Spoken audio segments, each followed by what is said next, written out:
E a amante do meu pai que vive me imitando. Fica comigo para ouvir essa história e deixa sua opinião nos comentários. Pelas minhas lembranças, tudo começou por volta de quando eu tinha 7 anos de idade. Isso aconteceu quando eu estudava no centro, num colégio. Nessa época, minha mãe começou a receber uns trotes. Falando sobre traição e o clima na minha casa já não era mais o mesmo. E aí começaram as brigas constantes. E após os trotes, começaram também as ameaças. E duas dessas ameaças eu me recordo muito bem. Dar veneno para minha cachorrinha e me pegar na escola. Diante das ameaças, a minha mãe teve que ir no colégio para avisar na van para não deixarem eu sair com ninguém além dela. Hoje eu penso o quanto isso foi difícil e vergonhoso para ela. Depois de um tempo, eu adoeci e os médicos da minha cidade não conseguiam descobrir o que eu tinha. Muitos gastos com médicos e exames. Eu fui encaminhada para um hospital do câncer em uma cidade grande, fui hospitalizada, fizeram biópsia. Graças a Deus não era câncer, mas eu fiquei em acompanhamento por 2 anos.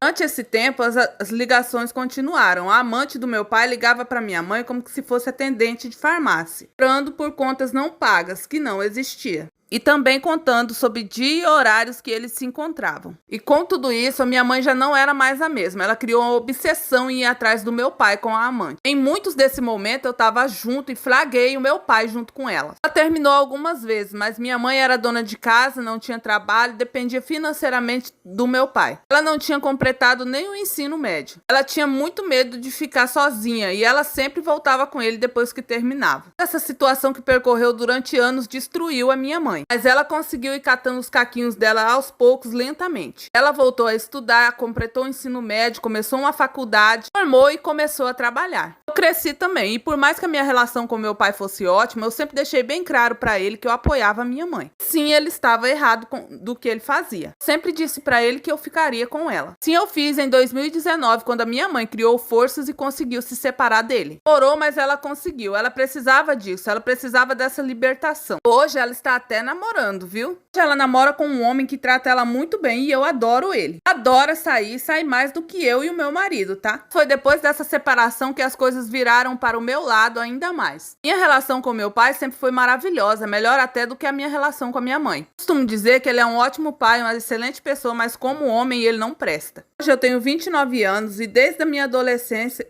a amante do meu pai me persegue. Ela tenta ser eu, e sim, é a mesma amante de quando eu tinha 7 anos. Durante a minha adolescência eu sempre soube disso, mas até alguém vir me contar que ela falava de mim, que ela tava me imitando, que ela tava postando as coisas no Insta dela, como do mesmo jeito das coisas que eu comprava e postava no meu Insta. Mandava indiretas pra mim no Instagram, ia nas lojas que eu comprava e falava que queria comprar a mesma coisa que eu tinha comprado. Quando os meus pais se separaram, eu era mais ativa no Instagram, né?